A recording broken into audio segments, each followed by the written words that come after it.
뉴스 속 경제 이슈는 더 쉽고 깊게, 최신 고용 동향은 더 빠르게 전해드리는 고용브리핑 365 시간입니다. 신세롬 기자와 함께하겠습니다. 어서 오세요. 자, 오늘은 어떤 이슈 준비하셨나요? 카카오톡에 생일이 되면 알림이 뜨지 않습니까? 혹시 모바일로 기프티콘 보내본 적 있으십니까? 그럼요. 많이 주고받죠. 네, 아무래도 간편하다 보니 이 모바일 기프티콘으로 마음을 전하는 사람들이 많은데요. 네. 직접 만나지 않고 전할 수도 있고 또 스마트폰에 사진 형태로 저장이 되기 때문에 관리도 쉽고 또 잃어버릴 염려도 적고. 그런데요, 누구나 한 번쯤 이 기프티콘을 사용할 때 불편했던 적 있을 겁니다. 꽤 고액의 물품을 제공받는 기프티콘의 경우에는 더 저렴한 제품으로 교환할 수가 없고 네. 또 교환을 하더라도 그 차액을 돌려받기가 쉽지 않기 때문인데요. 이러한 불편함을 덜 방법은 없을까? 이슈픽에서 짚어보겠습니다. 네.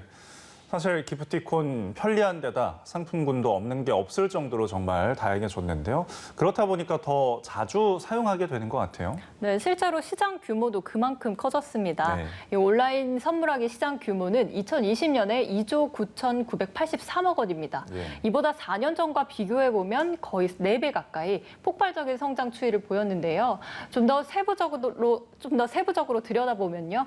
카카오 커머스가 전체 시장에서 84.5%의 큰 비중을 차지했습니다. 예. 특히 코로나19 장기화 등의 영향으로 비대면 거래가 활성화되면서 온라인 선물하기 거래액은 역대 최고치를 기록했습니다. 예. 카카오의 경우에는 지난해 거래액이 2조 5천억을 넘겼으니까요. 그런데 카카오를 비롯해서 네이버나 11번가 등 전자상거래 업체들의 상품형 기프티콘 사용과 환불 규정이 소비자에 대한 배려가 부족하다는 지적 역시 동시에 커지고 있습니다. 네, 맞습니다. 특히 금액이 쓰여 있는 거는 상관이 없는데 상품 맞춤형으로 오는 그 기프티콘은 차액 환불이 어려워서 좀 불편하죠. 맞습니다. 모두 다 한 번쯤은 경험해 봤을 일인데요. 네. 이 금액으로 명시돼 있다 보니까 자유롭게 분할 사용이 가능한 금액형 기프티콘과 달리 상품형 기프티콘은 분할 사용이 어렵습니다. 이 정해진 상품보다 저렴한 상품을 구매할 경우에는 잔액이 환불되지 않죠.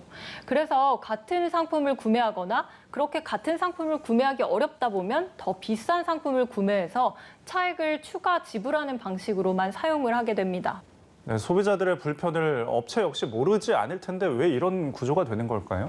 네, 각종 플랫폼 선물하기 서비스 내 입점해 있는 프랜차이즈 업체도 속사정은 있습니다. 네. 이 플랫폼 업체에 쿠폰 가액 기준으로 수수료를 부담하게 되는데요. 물품형 상품권 차액을 모두 현금으로 거슬러 줄 때 매출로 연결되지 않고 과다 수수료만 부담하게 되는 구조가 되기 때문입니다.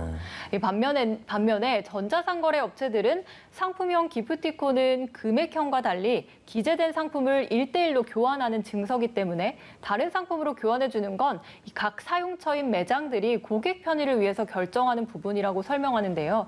결국 양쪽의 공방에 답답한 건 소비자 몫이 돼버리는 겁니다. 네. 중간에 이제 새우처럼 껴있는 소비자만 답답한 상황인데 정작 소비자를 보호할 규정은 없는 건가요? 네, 공정거래위원회 규정을 한번 살펴보면요. 이 신유형 상품권 표준 약관에도 금액형 기프티콘의 잔액 범위에 대한 사용과 차감에 대한 규정은 있는데 네. 이 상품형 기프티콘의 잔액 환불과 관련한 내용은 없습니다. 예. 이런 이유로 사용에 불편을 느낀 소비자 중 일부는 기프티콘 환불을 받기도 하는데요. 카카오 커머스나 11번가, 네이버, SSG.com 등은 기프티콘을 받은 수신자가 최초 유효기간 3개월 만료가 된 뒤에 결제 금액의 90%에 대해 환불을 요청할 수 있도록 규정하고 있습니다. 네. 아니, 그런데 생각해보면 이미 준비된 상품도 아니고 기프티콘일 뿐인데 수수료가 10%나 되는 건 좀 과하지 않나요? 그렇습니다. 환급액 규모도 그래서 매우 큽니다. 카카오 선물하기의 최근 5년간 환급액은요, 7,176억 원으로 카카오가 가져간 환불 수수료를 계산해보면 대략 717억 원으로 추산됩니다. 선물하기 시스템 서버를 운용하고 또 플랫폼을 유지하는 비를 고려한다 하더라도 이미 결제된 상품 금액의 10%는 과도한 수수료 아니냐는 지적이 나옵니다. 하지만 업체는 억울하다는 입장인데요. 10% 환불 수수료는 미사용해도 발생하는 결제 수수료 등 비용과 또 시스템 운영비, 또 인건비를 충당하기 위한 것으로 공정위의 표준 약관을 따르고 있다는 겁니다. 네. 뭐 이런 상황이지만 그래도 앞으로는 보완이 좀 필요하지 않을까요? 네, 기프티콘을 받은 사람은 선물이 마음에 들지 않더라도 최소 3개월은 기다려야 하고 또 10%의 수수료까지 내야 하기 때문에 소비자의 재산권을 침해하는 부분도 있습니다. 네. 이 새로운 유형의 상품에 대해서 공정위 표준약관 규정의 설계 보완이 필요하다는 목소리가 나오는 이유고요. 다만 단기간 또는 잔액 환불이 전액 가능할 경우에는 상품권을 또 현금화하는 이른바 카드깡 문제가 발생할 수 있는데요. 이런 시스템이 바람직한지 또 종합적인 검토가 필요하다는 의견도 있습니다. 네. 네, 이어서 한 컷 이슈 어떤 소식 준비하셨나요? 네, 코로나19로 인해서 가장 힘든 분들 아마 자영업자일 텐데요. 네. 이 자영업자가 가운데서 더 이상 버티지 못하고 결국 문을 닫고 있는 업소들이 늘고 있습니다. 안 그래도 쓰린 속을 더 쓰리게 하는 일이 있어서 준비해봤습니다. 바로 통신사 위약금 문제입니다. 예. 통상 3년 단위로 계약이 이루어지는데요. 이 인터넷 약정의 특성상 폐업을 한 뒤에는 위약금을 물게 되는 사례가 늘고 있습니다.